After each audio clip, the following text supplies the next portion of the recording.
Oke, bismillahirrahmanirrahim. Assalamualaikum warahmatullahi wabarakatuh.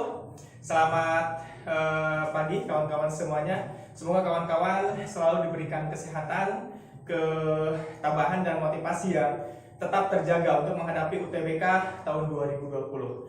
Oke, di pagi yang cerah ini ya, saya Kang Ardi atau Bang Ardi boleh akan menjelaskan ya paket 4 ekonomi ya, dimana materi ini adalah materi gladi bersih, artinya sudah disampaikan sebelumnya. Oke, tapi sebelumnya ya kawan-kawan silakan nanti cari waktu belajar yang mungkin lebih efektif ya, karena saya pernah mengutip dari salah satu pendapat ustadz yang ternama ya, yang membedakan kita itu bukanlah kapasitas ya, yang membedakan kita untuk mempelajari suatu hal adalah daya serap. Jadi silakan kawan-kawan cari ya suasana kondisi yang mungkin memaksimalkan daya serap untuk menyerap ilmu atau pelajaran yang bakal kawan-kawan pelajari ya. Oke ya. Jadi silakan bisa di-download atau dipelajari di waktu atau di suasana kalian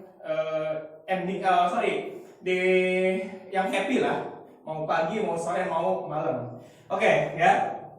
Kita mulai masuk kepada materi ya. Silakan kawan-kawan siapkan buku Master Kit Embrio Sosumnya di semester kedua paket 4. Oke. Ekonomi paket 4 ya, dimana di sini lagi gladi bersih. Oke. Kalau kita lihat dari soal yang pertama itu adalah berkaitan dengan kegiatan ekonomi ya. Kegiatan ekonomi di sini berarti kan di sini ada pelaku ekonomi. Siapa saja pelaku ekonomi ya? Kalau semisal kawan-kawan masih ingat di pertemuan sebelumnya ya, ada beberapa istilah ya. Mungkin kawan-kawan sudah pernah mempelajari ada istilah 2 sektor ya, 3 sektor sama 4 sektor ya. Jadi untuk memecahkan masalah atau soal nomor 1 ya, kita akan mempelajari diagram arus melingkar kegiatan ekonomi ya.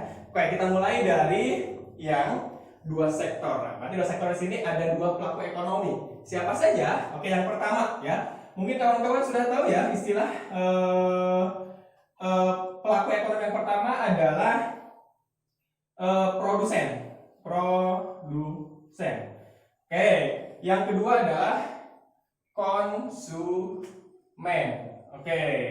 Atau ya, dalam hal ini produsen adalah pembuat ya, pembuat barang dan jasa. Konsumen adalah penikmat ya, barang dan jasa. Oke, kalau kita lihat dari 2 pelaku ekonomi di sini, berarti di sini ada 2 kegiatan ya. Kegiatan yang pertama ada di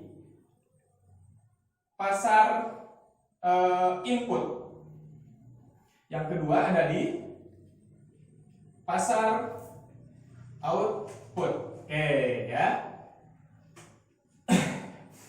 Untuk kegiatan di pasar output atau pasar input, berarti kita harus tahu dulu apa sih pasar input, apa sih pasar output. Oke, pasar input adalah pasar yang menjual faktor produksi. Betul ya. Yang kedua adalah pasar output. Berarti pasar output adalah pasar yang menjual barang dan jasa hasil dari produksi. Oke, kita petakan ya seperti apa alurnya. Oke, sekarang konsumen ya, atau misalkan rumah tangga konsumen ya.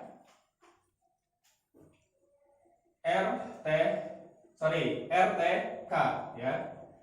Yang kedua adalah RTP. Oke. Konsumen membutuhkan apa sih? Barang dan jasa. Betul. Berarti barang dan jasa ini dijual di mana? Oke, betul, di pasar output. Berarti di sini ada alur seperti ini. Oke, ya. Dengan tanda panah ke arah sini. Oke. Berarti konsumen membutuhkan barang dan jasa yang berada di pasar output.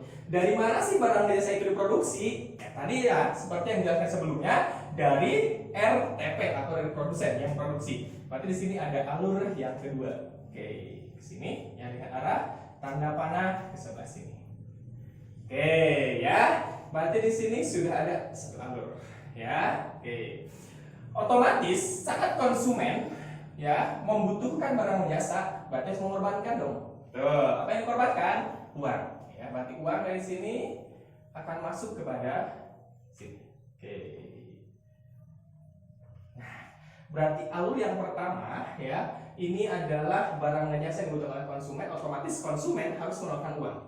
Oke, paham sini? Oke, mudah-mudahan paham. Yang kedua, otomatis rumah tangga produsen pun harus membutuhkan. Apa membutuhkan apa? Ya tadi, pekerja kah atau faktor produksi. Oke, tadi faktor produksi dipasarkan di mana? Di pasar output. Oke, berarti di sini produsen membutuhkan sesuatu. Oke, berarti dibutuhkan dari pasar output, ya, yaitu faktor produksi, baik tenaga kerja atau peralatan untuk memproduksi suatu barang atau jasa. Oke, berarti di sini pun ya konsumen bisa berperan sebagai faktor produksi atau tenaga kerja. Nah, berarti alur ini menjelaskan bahwasanya konsumen sebagai faktor produksi yang akan bekerja di rumah tangga produsen. Ya otomatis kalau kita bekerja ya bakal mendapatkan upah dong. Nah, upah di sini ya akan dibayarkan oleh rumah tangga produsen yang akan dibayarkan kepada konsumen. Oke, Pak terus ini? Ya, kalau melihat dari soal sepertinya cukup sampai sini. Tapi kita akan jelaskan sampai dengan 4 sektor. Oke, ya. Berarti yang selanjutnya adalah 3 sektor. Berarti 3 sektor di sini ada orang ketiga. Ya, betul, orang ketiga di sini berarti siapa? Pemerintah. Betul, ya. Di sini lah. Pemerintah. Oke. Pemerintah di sini jelas perannya ya. Oke, kalau kita tahu konsumen ngasih apa sih pemerintah? Produsen ngasih apa sih pemerintah? Pajak. Betul, ya. Di sini berarti ada yang disumbangkan atau ada yang dikasih ke pemerintah itu pajak. Ini pun sama pajak. Otomatis konsumen dan produsen ngasih pajak nih ke pemerintah. Lantas apa timbal baliknya kepada mereka? Oke, yang paling pasti ya. Yang pertama adalah fasilitas. Oke, fasilitas ini baik berupa infrastruktur, ya contoh kayak jalan gitu kan, itu termasuk kepada fasilitas umum. Oke. Nah, tidak menutup kemungkinan pemerintah pun membutuhkan barang dan jasa. Ya, berarti di sini ada 2 kemungkinan, ya. Di sini ada barang dan jasa, oke, dan pajak. Ya, berarti barang dan jasa dari rumah tangga produsen dibutuhkan oleh pemerintah. Artinya di sini ada hal di sini. Nah, otomatis di sini ada uang dong. Betul, ada uang dan fasilitas publik, ya. Oke, mungkin udah paham ya, kawan-kawan, kita singkat seperti ini. Nah, selain itu juga pemerintah ada peran juga membantu dalam apa? Dalam bentuk subsidi. Oke, sama ke konsumen pun ada subsidi, ya. Contoh misalkan kayak BBM premium, contoh yang sekarang kan premium itu ada subsidi, artinya diberikan oleh pemerintah. Oke, paham di sini? Oke, ini adalah 3 sektor, ada orang ketiga. Ya, selanjutnya ada orang keempat. Siapa dia? Oke, betul ya. Masyarakat luar negeri. Betul ya. Masyarakat luar negeri di sini ya. Oke. Masyarakat luar negeri. Oke, masyarakat luar negeri di sini berarti orang keempat ya. Atau misalkan tadi 4 sektor. Ya, prinsipnya masyarakat luar negeri di sini akan berkaitan dengan ekspor dan impor. Oke, kita kaitkan sekarang.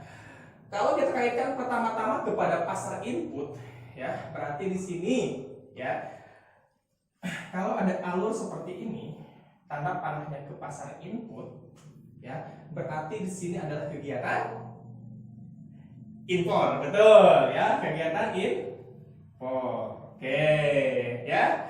Kalau misalkan ada impor, otomatis ada uang dong yang mengalir ke luar negeri. Betul, berarti di sini ada uang. Berarti di sini ada uang yang ke luar negeri. Oke, impor di sini. Selanjutnya, ya, pemerintah dalam hal ini pasar output, ya, itu akan mengekspor. Berarti di sini ada aluran di sini. Oke, otomatis ada jambik lagi kan? Seperti dengan ekspor dan impor juga. Saat ada ekspor, berarti di sini pun ada uang yang masuk. atau dalam kata lain adalah devisa. Oke? Ya. Inilah ya gambaran dari diagram pelaku kegiatan ekonomi ya. Oke, mungkin sampai saat ini paham kawan-kawan? Atau ada lagi menambahkan ya, di sini ada alur yang bolak-balik ke sini. Ya, artinya pemerintah juga di sini berperan masuk ke dalam pasar input dan pasar output. Prinsipnya sama ya, membutuhkan barang, gitu kan, atau jasa dan akan mengeluarkan uang. Oke, kalau melihat dari materi yang telah disampaikan, ya, di sini yang paling tepat untuk menjawab nomor 1 adalah betul, jawabannya adalah D, ya. Berarti untuk nomor 1, ya, jawabannya adalah D, dodol. Oke, kita lanjut ke nomor 2. Ya, kalau kita lihat nomor 2 ini berkaitan dengan permintaan dan penawaran. Oke, di sini ada permintaan dan apa? Penawaran. Oke, kita bahas satu persatu. Meskipun ini pernah dijelaskan sebelumnya mungkin ya, takut kawan-kawan lupa lagi, kita akan jelaskan sedikit ya materi tentang permintaan dan penawaran. Oke, permintaan sering dikaitkan dengan istilah D atau demand, penawaran S atau supply. Ya, oke, kita bahas satu persatu. Sekarang permintaan. Permintaan berarti simpelnya ini datang dari konsumen. Betul, konsumen di sini berarti kan membutuhkan barang. Jadi pengertian dari permintaan adalah ya barang dan jasa yang diinginkan pada tingkat harga tertentu dan dalam periode tertentu. Betul? Ya, betul. Berarti di sini kan konsumen yang berperan. Berarti barang jasa yang dibutuhkan pada tingkat harga dan periode tertentu. Oke, makanya permintaan ini secara hukum akan berbanding terbalik dengan harga. Oke, kita ibaratkan misalkan di sini adalah harga. Harga naik, ya otomatis permintaan akan barang turun karena berbanding terbalik, itu hukum permintaan. Ya, otomatis kalau kita gambarkan kurvanya ya, karena tadi berbanding terbalik dengan harga, makanya semakin tinggi harga, semakin sedikit barang yang diminta. Semakin rendah harga, semakin banyak barang yang diminta. Otomatis turun dari sini ke sini ya. Berarti semakin banyak atau semakin turun harga, semakin banyak yang diminta. Oke, itu adalah kurva dari permintaan. Oke, kita bandingkan dengan penawaran. Berarti penawaran sebaliknya dong. Ini diperankan oleh produsen. Ya, berarti kalau misalkan dilihat dari penawaran adalah saat harga meningkat, otomatis barang yang ditawarkan pun meningkat, artinya berbanding lurus. Otomatis kurvanya pun akan bergerak betul dari sini ke sini, ya, dari kiri bawah ke kanan atas. Oke, sama ininya P, ininya Q. Oke, selanjutnya ya, di sini kita akan menjelaskan tentang fungsi, ya. Fungsi permintaan, misalkan di sini ketahui adalah P, berarti PD ya sama dengan A min karena berbanding terbalik ya, B Q, betul ya. Oke, yang selanjutnya fungsi penawaran karena berbanding lurus pasti plus B nya. Ya, perlu kalian ketahui di sini yang membedakan min berarti permintaan, plus berarti penawaran. Berarti di sini fungsinya adalah PS ya.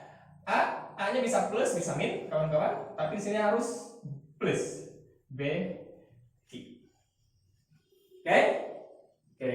Apa sih fungsi? Jadi fungsi di sini adalah ya menjelaskan tentang harga ya berkaitan dengan barang yang diminta. Kalau permintaan, kalau penawaran berarti barang yang ditawarkan.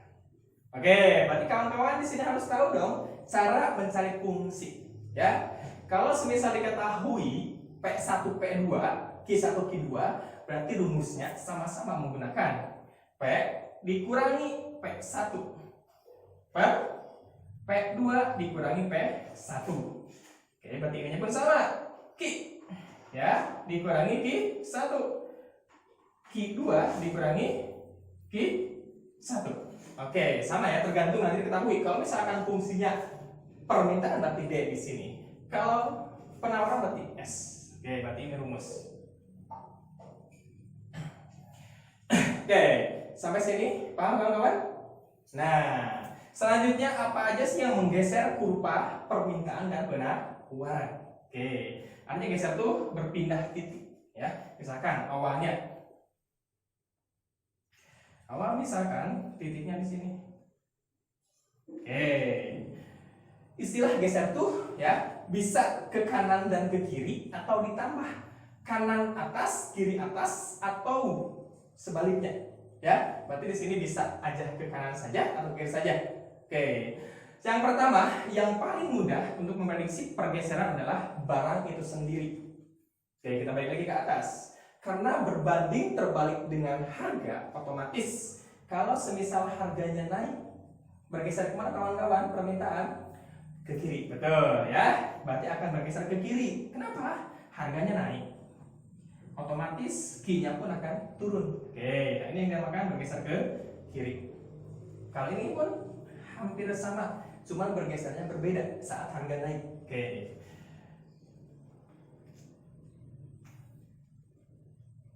Nah, ini misalkan yang pertama, gitu. Harganya turun. Nah, berarti harganya turun, berarti kan di sini kan?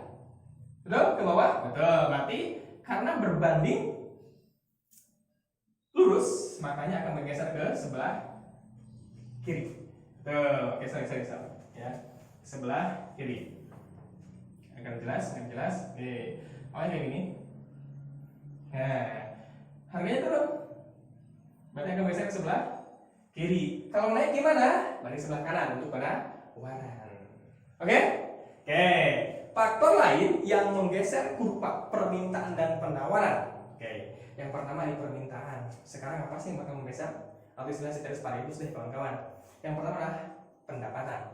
Pendapatan naik, permintaan bergeser ke kanan, betul ya. Sekarang selera meningkat, bergeser ke mana kawan-kawan? Ke kanan, betul ya. Kalau berarti selera turun, berarti bergeser ke kiri. Oke, yang selanjutnya adalah barang. Barang apa? Substitusi atau komplementer. Barang substitusi meningkat, otomatis permintaan barang tersebut akan ke kanan. Berbanding lurus kan? Betul. Sekarang perkiraan akan harga. Misalkan gini ya, ternyata ya diprediksi bulan depan karena kasus corona gitu kan, barang-barang kemungkinan langka akan naik. Berarti sekarang kita akan berpikir ya, akan membeli lebih banyak barang-barang yang dibutuhkan. Berarti bergeser kemana saat barang-barang kemungkinan di kemudian hari naik? Ke kanan, betul ya. Kayak kita bahas ya, penawaran sekarang. Ingat ya, prinsipnya di sini. Berbanding lurus dan berbanding terbalik. Untuk penawaran berbanding lurus. Yang pertama adalah barang itu sendiri. Semakin tinggi harga suatu barang itu berarti semakin bergeser ke sebelah kanan untuk penawaran. Sekarang ya, yang paling mungkin untuk mempengaruhi pergeseran adalah biaya produksi. Baik barang atau bahan baku atau gaji. Kalau misalkan peningkatan gaji, peningkatan bahan baku, berarti di sini akan menggeser kurva ke sebelah kiri. Betul ya. Perkiraan harga juga sama ya, akan mempengaruhi pergeseran kurva penawaran. Misalkan gini, aduh kayaknya bulan depan beras meningkat nih, berarti penawaran akan beras akan dikurangi ya, akan nunggu bulan depan. Oke, paham kawan-kawan? Oke ya. Oke, kita lihat sekarang soal-soal mana saja yang berkaitan dengan permintaan dan penawaran. Oke. Oh, yang kedua ternyata. Yang kedua ya, ini berkaitan dengan jenis permintaan. Kalau kita lihat secara sekilas, di sini sudah menjurus ya. Cuman kemungkinan akan terjebak kalau kita tidak teliti. Di sini ya ditanyakan adalah jenis-jenis permintaan. Oke, yang pertama betul efektif. Yang kedua adalah potensial. Yang ketiga adalah absolut. Oke, kita lihat sekarang. Kalau efektif berarti di sini permintaan yang dibarengi daya beli atau mampu beli deh. Ya. Oke? Oke. Yang kedua, permintaan potensial. Sama prinsipnya, permintaan yang dibarengi daya beli atau mampu dibeli tapi belum dilaksanakan. Ya, oke. Yang absolut nih, absolut di sini berarti kan dia membutuhkan barang itu, tapi tidak mampu untuk membeli. Oke. Dari penjelasan 3 ini, kawan-kawan sudah paham mungkin ya? Oke, berarti jawabannya adalah betul ya, masih D. Oke, kenapa? Karena di option yang lain itu ngebahas barangnya, sedangkan yang ditanyakan adalah permintaannya. Ya, awas kawan-kawan, di soal UTBK itu biasanya jebakannya tuh bikin greget ya. Padahal ini sudah jelas gitu kan, ditanyakan permintaan ya, cari dong yang berkaitan permintaan. Oke, sekarang kita lihat lagi soal yang selanjutnya. Nah, soal selanjutnya ini berkaitan dengan harga keseimbangan. Oke, berarti ini belum beres ya. Nah, harga keseimbangan di sini berarti bertemunya antara permintaan dan penawaran. Simpelnya gini rumusnya. Kalau diketahui P, berarti di sini ada PD sama dengan PS. Kalau diketahuinya Q, berarti QD sama dengan QS. Nah, ini rumusnya untuk keseimbangan. Oke, kita lihat sekarang. Nomor 3. Nah, di sini pun harus jeli, kawan-kawan. Ternyata soalnya sedikit menjebak. Ya, kalau kawan-kawan ketahui di soal-soal sebelumnya, ya, pajak itu dibebankan kepada penawar atau produsen. Ya, di sini pajak dan subsidi. Ya, sebelumnya mungkin kawan-kawan lebih memahami, misalkan ini adalah PS A. Di sini adalah plus BY, kalau pajak berarti menambah. Oke, kalau yang selanjutnya subsidi berarti PS ya A plus BY berarti mengurang. Tapi dalam konteks soal yang berikut di sini tidak seperti ini. Kenapa? Karena ditanyakan adalah besarnya pajak yang diterima pemerintah dari keseimbangan pasar. Oke, paham? Oke, berarti kita harus cari dong ya. Kita harus cari berapa sih Q-nya ya. Oke, kita lihat sekarang ya. 100 min 2 Q berarti jelas ya, karena B-nya adalah min, berarti ini permintaan. Tuh ya. Selanjutnya adalah, nah kan bisa plus bisa min, berarti di sini min 60 ya, pasti plus. Plus berapa? Plus 2 Q. Nah, berarti di sini tinggal pindah saja ya, tinggal pindah ruaskan. Tapi awas kawan-kawan, di sini tanda matematiknya harus betul. Oke, kita pindah ruaskan ke sebelah kiri dan kanan. Oke, biar simpel lah. Misalkan saya nggak mau ada min-minan, ya udah yang ini pindah ke sebelah kanan. Oke, berarti di sini pindah kiri kan? Karena ini min pindah ke sebelah sama dengan berarti jadi plus kan? Berarti langsung aja kan? 160 karena plus kan? Oke, ini pindah jadi plus. 2 tambah 2 berapa kawan-kawan? 4, betul ya. Oke. 4. Berarti di sini ada 4 Q sama dengan 160. Oke. Berarti Q di sini berapa kawan-kawan? 160 dibagi 4. Betul. 40. Ya. Oke, berarti di sini tinggal dikalikan besarnya pajak. Oke, berarti kan di sini berapa sih pajak yang dipungut oleh pemerintah? Ya sudah, tinggal Q dikalikan dikalikan 40 dikali 10 berapa? 400. Berarti jawabannya adalah D. Betul. Jawabannya adalah D. Oke ya, langsung bersih lagi. Oke. Kita lihat atau kita lanjut kepada soal yang selanjutnya, yaitu nomor 4.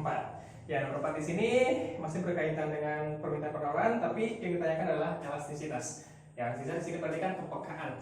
Kepekaan terhadap apa kawan-kawan? Peka terhadap perubahan harga.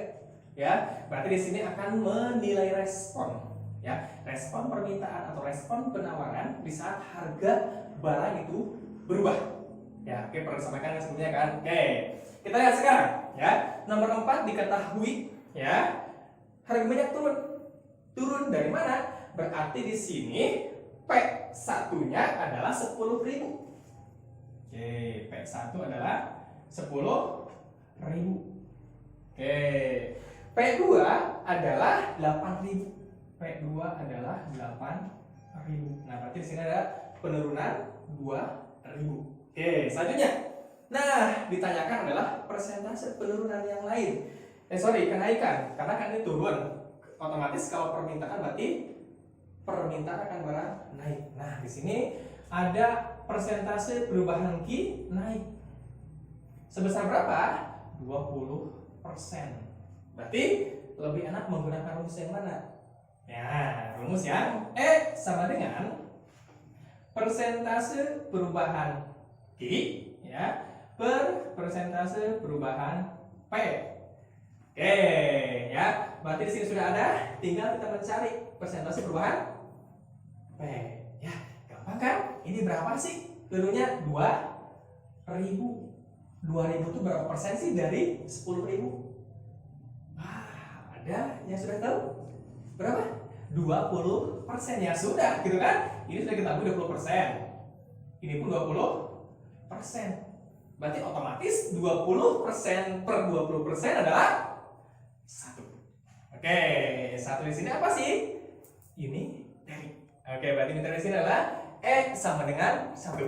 Oke, lanjut kepada soal nomor 5. Nomor 5 masih berkaitan dengan permintaan dan penawaran. Oke.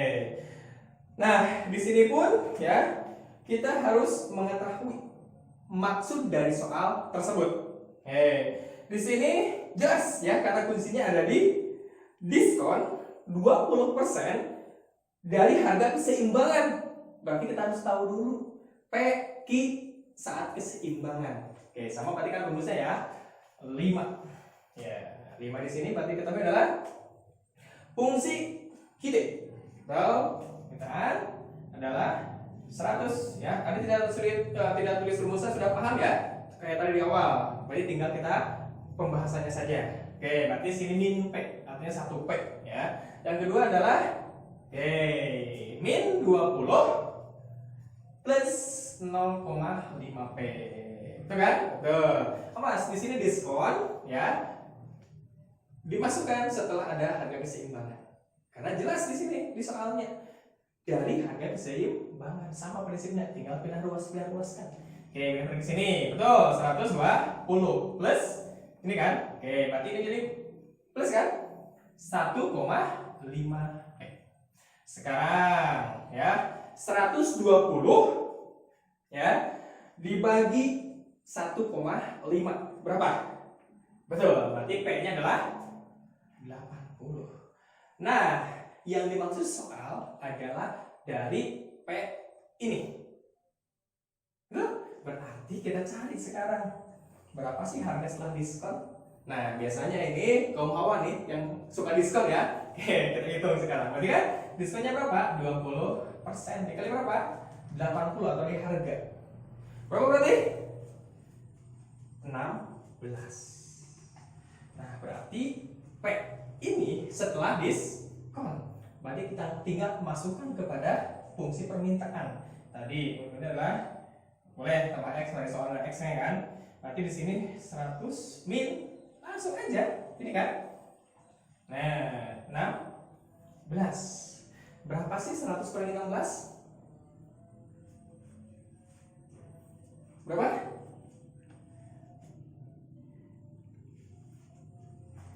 Oh, sorry. Oke, sorry. Sebelumnya berarti ini belum ya? Belum, sorry. Sebelum ke sana. Nah, berarti di sini itu adalah 16 tuh dari 8%. Berarti kita cari dulu ya, berapa sih harga setelah diskon? Oke, sorry ya. Di sini berarti kan 80 dikurangi 16. Ya, berarti 64. Nah, ini berarti harga setelah diskon. Sorry ya, tadi ada satu baris yang terlewatkan karena ini adalah besar diskonnya, berarti belum mengurangi harganya. Oke, berarti tadi masuk ke PDX ya, sama dengan 100 min P. Oke, berarti 100 min 64, otomatis 36. Ada jawabannya? Ada, jawabannya adalah D. Oke, ya kawan-kawan, paham di sini? Oke, kita lanjut ya. Nomor 6 kita skip dulu ya, karena ini berkaitan dengan akuntansi ya. Oke, selanjutnya ke nomor berapa nih? Nomor 7. Oke, nomor 6 kita skip dulu, nomor 7. Nomor 7 masih berkaitan dengan permintaan penawaran ya. Di sini ditanyakan kecuali yang mempengaruhi atau biaya ini mempengaruhi apa sih gitu kan. Berarti biaya tadi sebelum ke sini kita sudah bahas kan, biaya tuh mempengaruhi apa sih? Betul, penawaran. Berarti kita lihat sekarang ya, yang kecuali mempengaruhi penawaran. Oke, harga pasar pasti mempengaruhi kan, karena penawaran juga berkaitan dengan harga. Semakin sedikit barang berarti semakin mahal juga harganya, atau stoknya lebih sedikit gitu kan, sedangkan permintaan tetap atau meningkat, berarti di sini ada peningkatan harga. Jumlah barang juga jelas, berarti jawabannya adalah ya. Oke, berarti kenapa? Karena jumlah barang yang diminta berarti itu berkaitan dengan